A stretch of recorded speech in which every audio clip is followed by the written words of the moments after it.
दोस्तों, आज मैं आपको काली ननंद की शादी कहानी सुना रही हूँ। अच्छा, तो ये है इस सवाल का जवाब।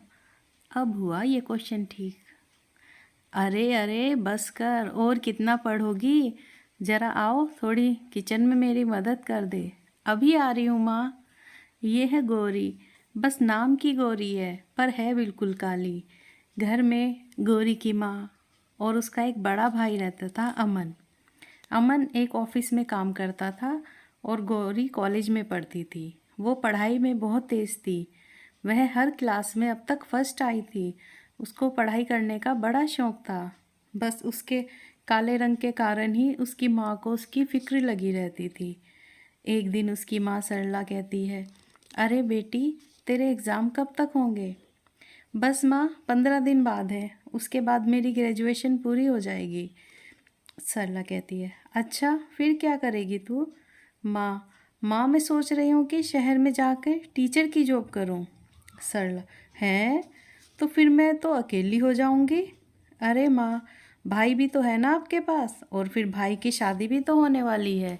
फिर भाई और भाभी दोनों रहेंगे ना आपके पास। सरला, अमन की शादी में भी बस 25 दिन ही बचे हैं और हमने तो अभी तक कुछ भी तैयारी नहीं की। अगर थोड़ी सी भी कमी हुई तो बहू के घर वाले क्या सोचेंगे हमारे बारे में।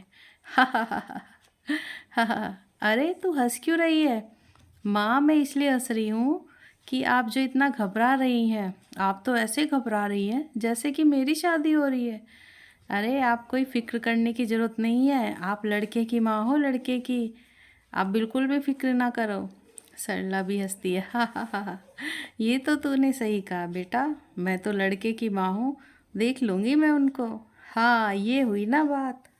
सरला का बेटा अपने साथ कॉलेज में पढ़ने वाली मीना से शादी कर रहा था। कॉलेज में ही दोनों ने एक दूसरे को पसंद कर लिया था और शादी का फैसला भी कर लिया था। मीना का भाई बैंक में जॉब करता था। इस बात का मीना को बड़ा घमंड था और थी भी वो एकदम से नकचड़ी और घमंडी। ऐसे ही वक्त बीतता रहा और मीना और अमन की शादी भी हो गई। पर शादी के बाद ही मीना ने अपना असली रंग दिखाने शुरू कर दिए। वह रोज़ की रोज़ घर में लड़ाई झगड़े करने लगी। रोज़ किसी न किसी बात पर वह अपनी सास सरला और ननंद गौरी से झगड़ती थी। सरला को ये रोज़ रोज़ का झगड़ा बर्दाश्त नहीं हुआ और वह बीमार पड़ गई और ऐसे ही एक दिन वह चल बसी। फिर एक दिन, अरे सारा घर का काम यूं ही पड़ा है, उसे कौन करेगा। सारा दिन ये किताबें लेकर बैठी रहती हो। गौरी कहती है, हाँ भाभी बताइए क्या करना है। उसकी भाभी कहती है, अच्छा ये भी मैं ही बताऊं कि क्या करना है। तेरी आंखें नहीं है क्या, तुझे नहीं दिख रहा कुछ। सारा काम पड़ा है। एक तो तू है ही इतनी काली, ऊपर से घर का काम भी नहीं करती। अरे कौन शादी करेगा तुझसे। गौरी कहती है, क्यों भाभी, मुझसे कोई गलती तो नहीं हो गई। हाँ हाँ, बहुत बड़ी गलती की है तूने। अच्छा होता जो तू भी अपनी माँ के साथ ही भगवान को प्यारी हो जाती। गौरी ये सुनकर अपने कमरे में जाके खूब रोती है और वो अब इन रोज़ रोज़ के झगड़ों से परेशान हो चुकी थी। उसको तो ये ज़रा भी एहसास नहीं था कि उसके माँ के बाद उसकी भाभी उसके साथ इतना बुरा व्यवहार करेगी। गौरी को रोता देखकर उसके भाई ने अपनी पत्नी मीना से पूछा, अरे ये गौरी क्यों रो रही है इतना, तुमने कुछ कहा तो नहीं। मीना कहती है, हाँ हाँ मैंने ही कहा है, कुछ भी घर का काम नहीं करती, सारा दिन बस किताबें लेकर बैठी रहती है। सारा काम मुझे ही करना पड़ता है अकेली को। ऐसा करो तुम इसके लिए जल्दी से कोई लड़का देख लो और इसकी शादी कर दो। हाँ हाँ मैं देख तो रहा हूँ, पर मीना कहती, हाँ हाँ बोलो ना, कि इसके काले रंग को देखकर इससे कोई पसंद ही नहीं कर रहा है ना, यही बात है ना। उसका भाई कहता है, अरे नहीं नहीं, अभी तक कोई अच्छा लड़का मिला ही नहीं है ना। इतनी काली को कोई लड़का पसंद भी क्यों करेगा। अरे किसी भी अरे गहरे से शादी करा दो इसकी, क्या फ़र्क पड़ेगा। कम से कम अपने ससुराल तो जाएगी और मैं भी चैन से रहूँगी। उसका भाई कहता है, अरे तुम ऐसा कैसे कह सकती हो, मैं अपनी बहन की शादी किसी अच्छे लड़के से ही करवाऊँगा, यूं ही किसी अरे गहरे से नहीं। फिर तो हो गई बस उसकी शादी। ठीक है, तुम पहले देख लो, अगर तुमसे कहीं बात ना बनी तब मुझे बताना। मेरे गांव में बहुत सारे लड़के ऐसे ही घूमते फिरते हैं, कोई ना कोई कर ही लेगा इससे शादी। गौरी अपने भाई भाभी की बातें सुन लेती है और उसको बड़ा दुख होता है और वह रोने लगती है। तभी उसने सोचा कि वो तो पढ़ी लिखी है, किसी पर बोझ नहीं बनेगी, वो अब जॉब करेगी और अपने पैरों पे खड़ी होगी। तभी उसे अपने साथ पढ़ने वाला राहुल वर्मा याद आया। जब कॉलेज के सारे लड़के उसके काले रंग का मजाक उड़ाते, तब राहुल ही उसे समझता था, उसकी इज्जत भी करता था और मन ही मन उसे पसंद भी करता था। अब वो शहर में जाकर सिविल सर्विस की तैयारी कर रहा था। शहर जाते समय उसने गौरी को अपना फ़ोन नंबर भी दिया था। गौरी घर से जाने लगी, तभी उसका भाई, अरे गौरी कहाँ जा रही हो? मीना कहती है, अरे अरे जाने दो ना, जाएगी भी कहाँ, थोड़ी देर में खुद ही वापस आ जाएगी। गौरी अपना सामान लेकर बाहर चली गई। सबसे पहले उसने राहुल को फ़ोन किया तो राहुल ने उसे शहर बुला लिया। जब वो बस स्टैंड पर आई तो राहुल उसे लेने भी वहाँ आ गया। राहुल ने गौरी की एक जॉब एक स्कूल में लगवा दी। अब वो बच्चों को पढ़ाती थी, जो कि पहले से ही वह यही चाहती थी, और उतना तो वह अब कमाने ही लगी कि जितना उसका खर्चा था। गौरी ने सोचा कि जब तक वह कुछ बन ना जाएगी तब तक वह अपने घर नहीं जाएगी। अब गौरी स्कूल में बच्चों को पढ़ाती और शाम को राहुल के साथ कंपटीशन की तैयारी करती। राहुल तो अगले साल आईपीएस बन गया, उसने आईएएस क्रैक कर लिया था। गौरी बड़ी खुश थी राहुल के आईपीएस बनने पर। उसी शाम, राहुल मैं बहुत खुश हूँ, बताओ तुम्हें क्या चाहिए, तुम आईपीएस जो बन गए हो, पक्का जो भी मैं मांगूंगा वो दे सकोगी? गौरी, हाँ हाँ, मेरे पास जितने भी पैसे हैं मैं सब खर्च कर दूंगी तुम्हारे लिए। राहुल कहता है, मुझे पैसे नहीं गौरी, बल्कि तुम चाहिए, और वो भी हमेशा के लिए।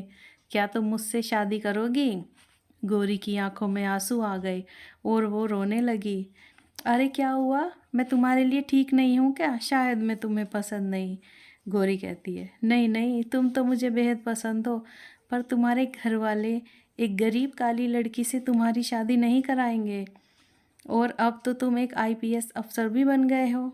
राहुल, पर मैं तो तैयार हूँ ना, मैं करूँगा तुमसे शादी। गौरी कहती है, देखो राहुल, तुम तो सफल हो ही गए हो, पर अब बारी मेरी है, मैं भी पहले कुछ बन जाऊँ ताकि तुम भी अपने घर वालों को शान से बता सको। फिर गौरी ने दिन रात एक कर दिया, उसने खूब मेहनत की और 1 साल बाद उसने एग्ज़ाम भी दे दिया। एक दिन गौरी को पता चलता है कि उसके भाई की तबीयत ठीक नहीं है, तो वो तुरंत ही अपने भाई से मिलने चली जाती है। गौरी को देखकर उसका भाई बहुत खुश हुआ, जबकि उसकी भाभी उसे देखकर किलस ही रही थी।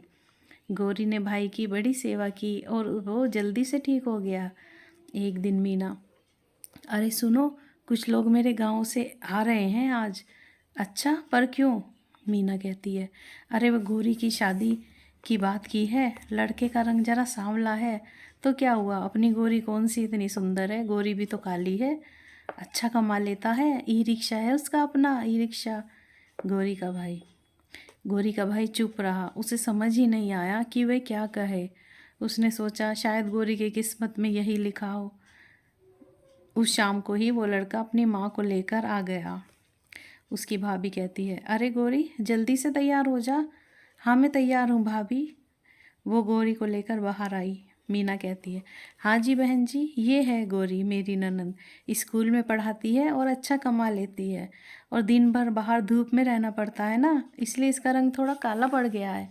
तभी गौरी कहती है, अरे भाभी आप झूठ क्यों बोल रही हो, मैं तो बचपन से ही काली हूँ।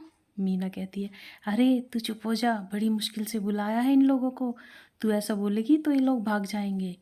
गौरी कहती है, जाते हैं तो जाने दो भाभी, मुझे इनसे शादी नहीं करनी। तभी नीचे पुलिस की गाड़ी की आवाज़ आती है। अरे भाभी ये देखो, लड़के वाले तो अब आए हैं। तभी वो ऊपर आते हैं। मीना कहती है, हैं आप लोग कौन हो जो आप इसको सैल्यूट कर रहे हैं? क्योंकि उन्होंने आते ही मीना को सैल्यूट किया।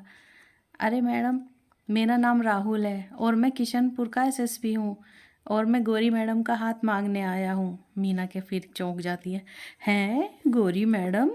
जी हाँ, इन्होंने यूपीएससी क्रैक कर लिया है और अब ये एक आईएएस ऑफिसर बनेंगी।